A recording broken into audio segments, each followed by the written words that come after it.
오늘 함께 죄는 결코 덮어두면 안 됩니다. 라는 제목으로 하나님의 말씀을 나누겠습니다. 죄는 결코 덮어두면 안 됩니다. 입니다.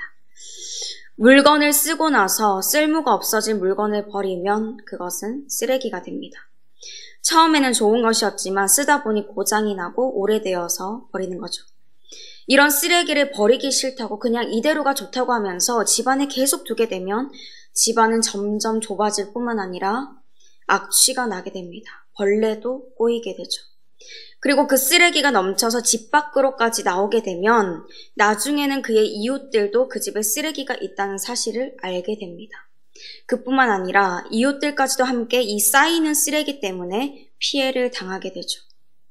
이렇게 자신이 버리지 못한 쓰레기 더미와 같은 죄로 인해서 자신과 함께 하는 사람들까지도 피해를 입게 만드는 장면이 본문에서 나타납니다. 피해 정도가 아니라 대참극을 겪게 되는 것입니다. 그러면 이런 일을 겪는 이유는 무엇이고 이런 상황에 닥쳤을 때 어떻게 해결될 수 있을까요? 본문의 말씀을 통해서 함께 살펴보도록 하겠습니다. 자신의 죄를 그대로 방치했던 사람들 가운데 먼저 하몰과 그의 아들인 세겜의 모습을 보기를 원합니다. 어제 우리가 말씀을 들었듯이 세겜은 레아의 딸인 디나를 욕보였지만 그녀를 사랑해서 아내로 얻고자 그의 아버지 하몰과 함께 야곱을 찾아와서 통혼을 요청했습니다. 그러나 이들의 요청에 야곱은 묵묵부답으로 있었죠. 그를 결국 본 야곱의 아들들이 나서서 이야기합니다. 그들 부족의 남자가 다 할례를 받으면 결혼을 허락하겠다라는 것이었죠. 자신들의 누이인 디나를 더럽힌 이들에게 복수하기 위해 그들을 속이기로 작정한 것이었습니다. 이를 들은 하몰과 세겜은 그 속뜻을 모르고 좋게 여겼고 세겜의 마음에 디나를 사랑하는 마음이 컸기 때문에 그는 자신의 성읍으로 돌아가 영향력을 행사했습니다. 사람들이 많이 모이는 이 성읍 문에서 야곱 집안과 통혼하자고 말한 것이죠. 또 하몰과 세겜은 자신의 성읍 사람들이 자신과 마음을 함께하도록 설득하기 위해 이 제안을 받아들이면 그들에게 좋은 점을 이야기합니다. 여기까지 볼 때 세겜이 디나를 욕보인 잘못을 해결하기 위해서 아버지 하몰과 그의 아들 세겜이 디나의 아버지인 야곱을 찾아가고 또 야곱의 아들들이 한 제안을 받아들이면서 최선을 다하는 것처럼 보입니다. 그러나 그들의 본심은 23절에서 나타납니다. 그러면 그들의 가축과 재산과 그들의 모든 짐승이 우리의 소유가 되지 않겠느냐. 다만 그들의 말대로 하자. 그러면 그들이 우리와 함께 거주하리라. 이 말은 통혼을 하면 야곱 집안의 가축과 재산 그 짐승들이 온전히 자신들의 소유가 될 것이라는 이야기입니다. 그러니 더 큰 이익을 바라보고 야곱 집안이 요구하는 할례를 받자는 것입니다. 그것만 하면 함께 거주하여 한 민족이 될 것이라고요. 이 당시의 할례는 하나님과의 언약 관계에 있다는 것, 하나님이 나의 하나님 되시고 나는 그분의 백성이라는 표시였습니다. 하나님을 믿는다는 증거로 드러내는 것이었죠. 그러나 이들에게 있어 할례는 단지 재물을 얻기 위한 수단이었습니다. 잠깐만 고생하면 많은 재물을 손쉽게 얻을 수 있다는 것입니다. 조금 고생하고 적게 투자하고 많은 힘을 들이지 않고서 많은 이득을 얻는 것, 세상의 논리죠. 그들의 깊은 속 안에는 할례를 통해 재물을 얻고자 하는 탐심이 있었던 것입니다. 남의 것을 부당하게 가지려는 욕심인 탐심은 우상 숭배이며 죄입니다. 그러나 하물과 세겜은 이 탐심이라는 죄를 그대로 가지고 있으면서도 이것이 죄인 줄도 모르고 오히려 더 큰 이득을 취하려고 했습니다. 마을 사람들을 선동해서 그 목적을 이루려고 하는 것이죠. 그리고 이들과 다를 바 없이 할례의 의미는 생각하지도 않고 자신의 리더들과 같이 탐심에 빠져있는 세겜 성읍의 모든 남자들은 이 말에 동의했습니다. 그들 모두가 할례를 받았죠. 이들 중 단 한 사람도 그들의 추장인 세겜과 또 그의 아버지 하몰에게 있는 탐심으로 인해 시작된 이 죄의 결과를 예상하지 못했습니다. 얼마나 끔찍한 일이 벌어질지 감히 상상할 수도 없었죠. 오히려 자신들의 눈앞에 펼쳐질 많은 재물을 상상하면서 기뻐했을 것입니다. 그렇다면 이 세겜 성읍의 사람들만, 우리로 말하면 세상 사람들만 이렇게 자신들이 지은 죄로 인해 올무에 걸리는 것일까요? 하나님의 사람들, 우리 그리스도인들은 이러한 죄에서 자유로울 수 있을까요? 아니죠. 우리 또한 죄로 인해 걸려 넘어질 수 있다는 것을 알아야 합니다. 안전하다고 착각해서는 안 되는 것이죠. 자신의 죄를 그대로 방치했던 또 다른 사람들, 야곱의 아들들은 어떤 모습을 하고 있습니까?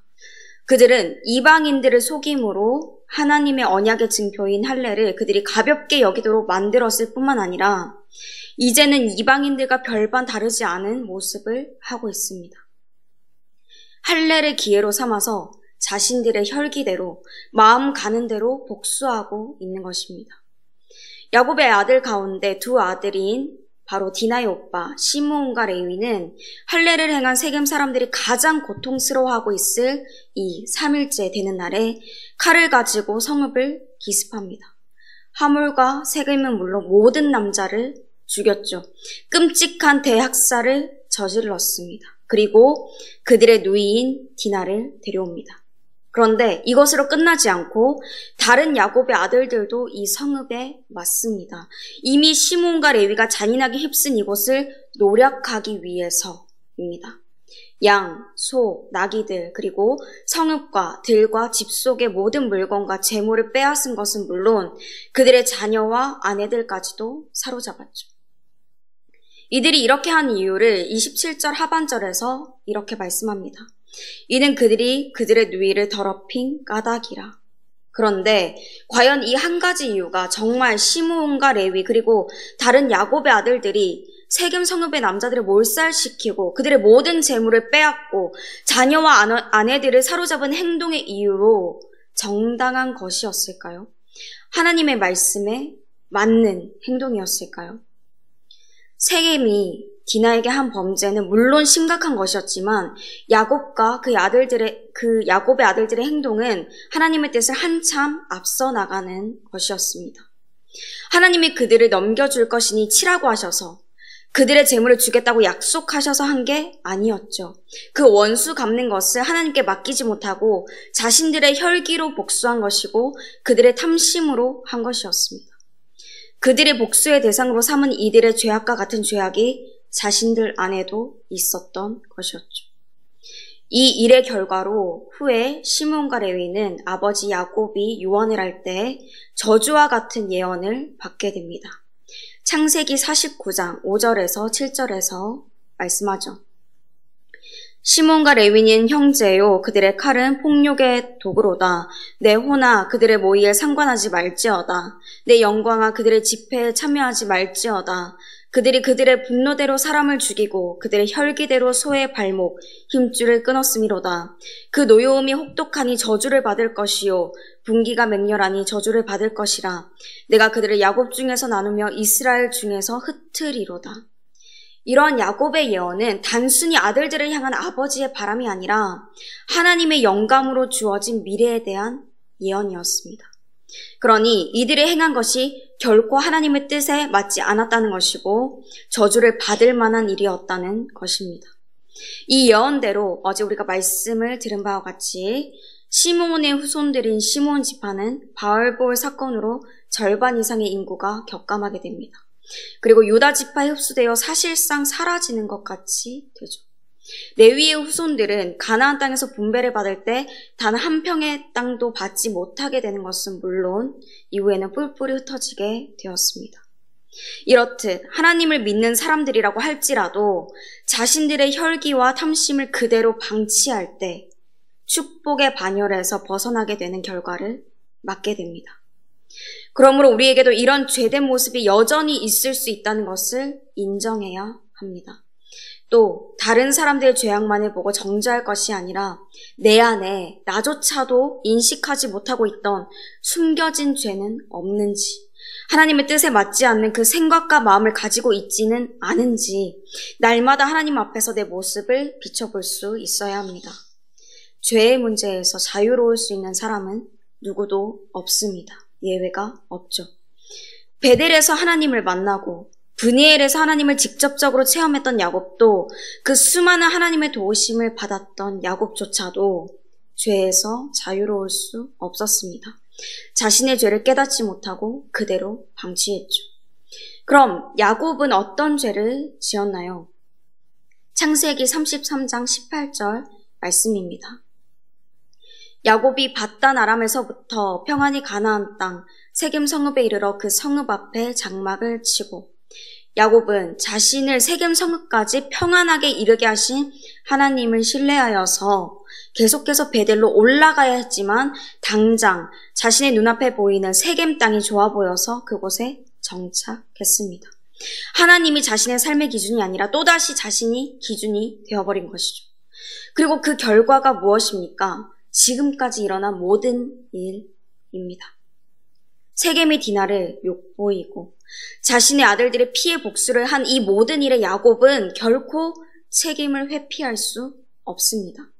그러나 야곱은 하몰과 그의 아들 세겜이 자신을 찾아왔을 때도 책임을 회피하며 뒤로 빠져 있었고, 이제 시몬과 레위를 책망하는 모습 속에서도 자신의 잘못은 드러내지 않습니다.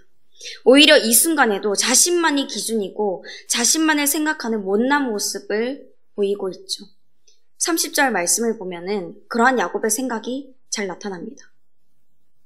야곱이 시므온과 레위에게 이르되 너희가 내게 화를 끼쳐 나로 하여금 이 땅의 주민고 가나안 족속과 브리스 족속에게 악취를 내게 하였도다. 나는 수가 적은즉 그들이 모여 나를 치고 나를 죽이리니 그러면 나와 내 집이 멸망하리라. 내게 화를 끼쳐 나로 하여금 나는 수가 적은즉 나를 치고 나를 죽이리니 나와 내 집이 멸망하리라. 다 자신에 대한 이야기입니다. 그는 자녀들의 잘못에 바로잡고 하나님의 말씀으로 바로 서도록 책망하고 있는 게 아니라 자신의 부족은 아직 수가 적은데 자녀들이 세겜 부족을 모두 죽여서 주변의 가나안 족속과 브리스 족속에게 자신이 보복당하게 될 것이라는 이유로 두려움으로 인해서 책망하고 있는 것입니다. 어떻게 보면은 원망하고 있는 것으로 보이죠. 이것으로 보아 하몰과 그의 아들 세겜이 야곱을 찾아왔을 때 그가 잠잠했던 이유, 자신의 딸 디나에게 행한 불의에 대항하지 않았던 이유가 가나안 민족의 보복이 두려워서였다는 사실을 알 수 있습니다. 결국 하나님의 언약을 신뢰하지 못하고 사람이 두려워서 숨어 있었던 야곱의 그 죄로 인해 이러한 끔찍한 일들이 벌어지게 된 것이죠. 이렇게 쓰레기 위에 쓰레기가 쌓여서 그 더미가 무너져버린 심각한 상황 속에서 죄 위에 죄가 쌓여서 많은 이들이 죽었고 저주를 받게 될 이때에도 여전히 야곱은 도망칠 생각만 합니다. 여전히 시므온과 레위의 혈기는 대단하죠. 아버지 야곱이 그들에게 책망하니 시몬과 레위는 세겜이 자신들의 누이인 디나를 마치 창녀와 같이 함부로 대하고 수치를 주었어도 가만히 있었어야 하냐고 항의를 합니다. 죄의 결과가 이렇게나 무섭습니다. 그 심각성이 만연히 드러났는데도 불구하고 여전히 자신 안에 있는 죄를 깨닫지 못하고 그 죄를 지을 수밖에 없었던 정당성을 주장하는 것입니다. 그러므로 오늘 말씀의 제목과 같이 죄는 결코 덮어두면 안 됩니다. 덮는다고 덮어지는 게 아니죠. 쓰레기를 그대로 두면 악취가 나고 벌레가 꼬이듯이 죄는 우리의 영혼을 썩게 만들고 나중에는 그 심각성도 깨달을 수 없게 만듭니다. 당장에 내 눈앞에 좋아 보이는 것, 그 이득을 위해서 죄를 묵인해 버린다면 나는 물론 나와 함께하는 내 주변의 사람들까지도 피해를 입게 됩니다. 오늘 말씀에서 일어난 일과 같이 대참극을 겪을 수도 있는 것입니다. 죄는 발견되는 즉시 버려야 해결됩니다. 그리고 그것은 단 하나 예수님의 보혈로 해결받을 수 있습니다. 그러므로 우리는 하나님을 믿고 주님 앞에서 정직하게 나아가야 합니다. 내 안에 있는 죄의 문제를 내 안에 쌓아두지 말고 하나님 앞으로 가져오는 것입니다. 아버지 하나님께서 용서해 주시기를 바라며 예수님의 보혈로 하나도 남김없이 씻어주시기를 기도하고 성령님의 도우심을 받아 주님과 함께 정결한 삶을 살아가는 것이죠. 그렇게 주님 앞에 정직하게 나아가면 하나님은 우리를 멀리하지 않으십니다. 나의 죄가 주홍 같을지라도 눈과 같이 희어지게 하시며 진홍같이 붉을지라도 양털같이 희게 하십니다. 이 진리를 믿으시길 바랍니다. 여전히 두려움 가운데 있는 야곱, 그래서 갈 길을 잃은 야곱에게 오늘 본문 이후 35장에서 사랑의 하나님께서는 그에게 곧장 베델로 올라갈 것을 다시 말씀해 주십니다. 이에 야곱은 용기를 얻어 가족과 일행에게 우상 숭배를 중단하라는 신앙의 결단을 촉구하게 됩니다. 사랑하는 성도 여러분, 오늘 우리에게도 하나님께서 다시 말씀해 주십니다. 더 이상 죄로 인해 하나님과 멀어지지 않도록, 그 죄로 인해서 나와 다른 이들이 피해를 입지 않도록 죄의 문제를 그대로 덮어두지 말고 하나님께 가져와서 해결받으라고 말씀하십니다. 너무도 부끄럽지만 정직하게 나의 죄를 하나님께 고백할 때, 애통하는 심정으로 회개하면서 나아갈 때 예수님의 보혈로 우리의 죄를 깨끗하게 씻어주시며 성령님께서 우리를 도우셔서 정결한 신부로서 살아갈 수 있도록 인도하여 주십니다. 이 하나님의 말씀을 온전히 신뢰해서 하나님께 나의 죄의 문제를 완전히 해결받고 주님 안에서 온전한 평안을 누리는 저와 여러분이 되시기를 바라고 축복합니다. 함께 말씀을 생각하시면서 찬송가 255장 부르시겠습니다.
이제는 우리 주 예수 그리스도의 은혜와 하나님의 그 크신 사랑하심과 성령님의 교통하심이 하나님 앞에서 죄를 덮어두지 않고 나의 죄를 정직히 고백함으로 모든 죄를 해결받고 주님 안에 평안을 누리며 살아가기로 결단하는 모든 주님의 자녀들, 그 삶의 모든 지경 가운데 이제부터 영원토록 함께 하시기를 간절히 축원하옵나이다. 아멘.